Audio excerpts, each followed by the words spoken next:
दोस्तों, हमारे इस चैनल पर आप सभी का स्वागत है। आज मैं बात करूंगा मुकेश मिल के बारे में। मुकेश मिल एक भूतिया मिल है जो कि 1975 में बनवाया गया था और मुंबई के कोलोबा नामक इलाके में स्थित है। अब सबसे महत्वपूर्ण बात, ये मिल भूतिया क्यों है? कहा जाता है कि इस मिल के बनने के कुछ सालों बाद ही इस मिल में आग लग गई और ये मिल बंद हो गया। इस मिल में आग लगने के कारण बहुत सारे लोग इस मुकेश मिल में मारे भी गए, जो कि भूत बन गए और उनकी आत्मा इस मिल में भटकती है। इतना ही नहीं, लोग कहते हैं कि 1990 के दशक में बहुत सारे गैंगस्टर ने बहुत सारे लोगों को यहाँ जान से मारा था, जिसके कारण लोग कहते हैं कि ये मिल भूत पिशाचों का डेरा बन गया। अब दूसरी महत्वपूर्ण बात, इस मिल के बारे में लोग क्या कहते हैं। इस मिल में काम कर रहे एक पुराने स्वीपर ने कहा है कि वो अपनी ड्यूटी यहाँ पर बहुत सालों से कर रहा है, लेकिन उसने आज तक कोई भूत नहीं देखा है। हाँ, लेकिन कभी कभार उसे भी यहाँ पर पैरानॉर्मल एक्टिविटीज होने का एहसास होता है। उसने बताया कि एक बार वो इस मिल में कचरा साफ करके वो यहाँ पर आई प्रोडक्शन टीम को बुलाने गया। इसके बाद 1 मिनट बाद जब वो वापस आया तो उसने देखा कि जो कचरा वो साफ किया था वो सारा कचरा इधर उधर फैला हुआ था और वहां आसपास कोई नहीं था। उस स्वीपर ने वहां हर जगह देखा पर वहां कोई नहीं था। तो यहाँ 2 सवाल उठते हैं। पहला सवाल ये है कि जब वहां कोई नहीं था तो कचरा फैलाया किसने? दूसरा सवाल ये है, अगर वहां कोई छुप के भी अगर था, जो कि मुमकिन नहीं है क्योंकि गेट बंद था, तो 1 मिनट में इतनी जल्दी उसने कचरा फैला कैसे दिया? इसके बाद वहां एक वॉचमैन ने एक और इंसिडेंस बताया है, जिसमें उसने कहा है कि एक रात जब वो मिल का गेट बंद कर रहा था तब उसने अंदर से एक म्यूजिक बजने की आवाज सुनी।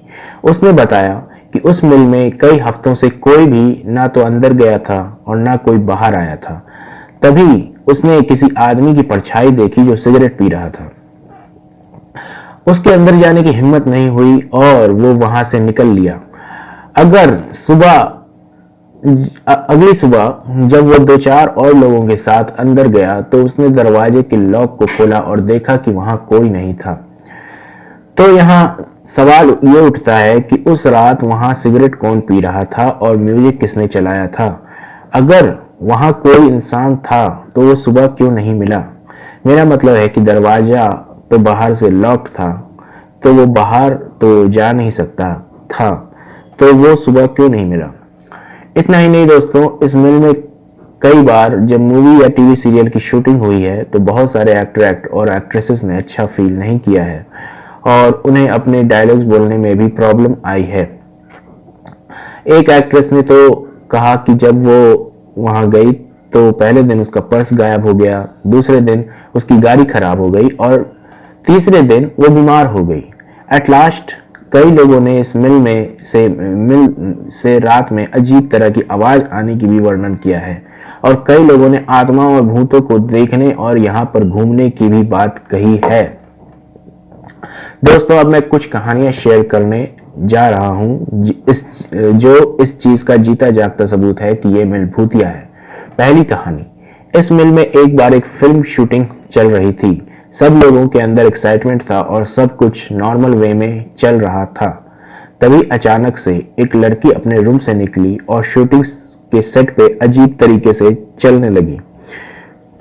इसके बाद वो जमीन पर लौटने लगी और उसका शरीर अजीब तरीके से अकड़ गया था। इसको देखकर सभी डर गए क्योंकि सभी ने सुन रखा था कि ये मिल भूतिया है, लेकिन किसी को विश्वास नहीं था। इसके बाद डायरेक्टर को समझ में आ गया कि सबकी जान को खतरा है, इसलिए उसने प्रोडक्शन टीम को पैकअप करने के लिए कहा और वो लोग उस लड़की के साथ वहां से चले गए। वहां से निकलने के कुछ देर बाद लड़की की हालत बिल्कुल ठीक हो गई। वाकई में इसका मतलब है कि उस लड़की के अंदर कोई दुष्ट आत्मा प्रवेश कर गई थी।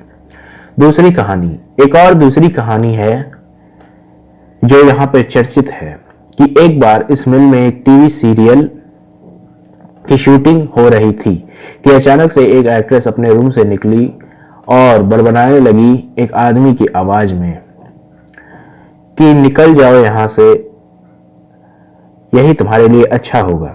इसके बाद फिर तुरंत प्रोडक्शन टीम ने पैकअप करके वहां से चले गए। ऐसे लोगों का कहना है कि उस एक्ट्रेस पे भी किसी आदमी का भूत आ गया था और उसने ऐसा बुलवाया।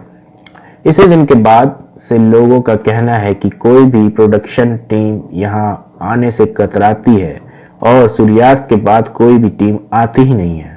दोस्तों, मैं आपको 2 कहानियां सुना चुका हूं जो कि इसका जीता जागता सबूत है कि ये मिलभूतिया है। एट लास्ट आपसे यही कहूँगा दोस्तों कि यहाँ पे आने के बाद बहुत सारे लोगों ने अच्छा फील नहीं किया है और उन्हें ये जगह नेगेटिविटी से भरी हुई लगी है और एविल थॉट्स भी उनके मन में आते रहते हैं इस जगह पे आने के बाद। इसी के साथ मैं अपना वीडियो ख़त्म करता हूँ। अगर आपको वीडियो अच्छा लगा तो लाइक या थम्स अप दे दीजिएगा और अगर आपको हॉन्टेड स्टोरीज और हॉन्टेड प्लेसेस में इंटरेस्ट है तो इस चैनल को फॉलो या सब्सक्राइब जरूर कर दीजिएगा। आपको इस तरह की कहानी मिलती रहे और आपकी ज़िंदगी में आप एंटरटेन होते रहें। थैंक्स दोस्तों, have a good day and good night.